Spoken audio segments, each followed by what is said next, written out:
Usapang monetization naman tayo sa ads on Reels. Mayroong mga content creator na baguhan na hindi nila naintindihan ang mga rules at patakaran ni Meta para kayo po ay ma-invite sa ads on Reels.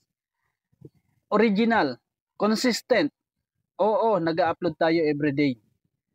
Pero bakit at nagtataka kayo, bakit hindi kayo ma-monetize sa ads on Reels?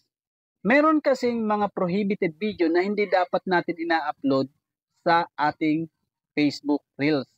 Una, yung static image. Ito yung picture na pinagagalaw-galaw nyo lang o nilalagyan nyo ng music, bawal na bawal po yun. Pangalawa, yung static image pools. Ano ba to? Halimbawa, pusa, A, aso, B, o comment down below. Alin ang gusto nyo, A or B? Kalimitan, ginagamit ito pag eleksyon. Sa mga survey, sino yung napupusuan yung maging Pangulo? Ganon. I-heart nyo at i-thumbs up nyo naman tong kabila. Yun po yung tinatawag na static image pool. Ito naman ay slideshow image. Ito yung mga picture na pinagsama-sama ninyo. Parang nilalagyan nyo lang siya ng effect. Yung parang mga picture na patabling-tambling, papalit-palit na mga picture. Bawal po yun. Hindi po kayo may invite sa ads on Reels. Marami ako nakikitang ganyan na mga content creator na nag-upload pa rin hanggang sa ngayon. Nagtataka sila bakit napakatagal nila. Dumadami na yung followers nila pero hindi sila na-invite. Sunod naman natin ay yung looping video. Ito yung mga video na parang walang katapusan. Yung pag-play mo, tuloy-tuloy lang siya. Hindi mo alam kung nasaan yung dulo o nasaan siya nagsimula.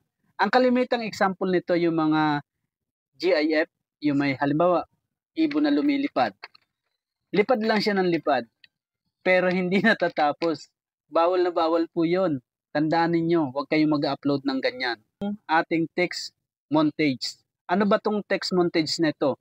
Ito yung mga video na may picture tapos nilalagyan natin ng mga lyrics kung ano ba ang gusto nating ilagay ng mga sulat tulad ng kanta o yung mga tula o yung mga coaches na gumagalaw, nagpalit-palit lang pero yung image naka-steady lang.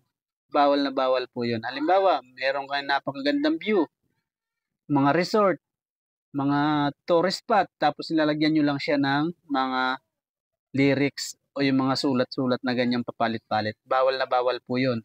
At ito pa yung pahabol ko na wag nyo rin gagawin. Yung paglalagay ng ads na ginawa ni Facebook o ni Meta. Bawal na bawal po yun. Wag na wag ninyong gagamitin. Wag na wag kayo maglalagay ng sarili nyong ads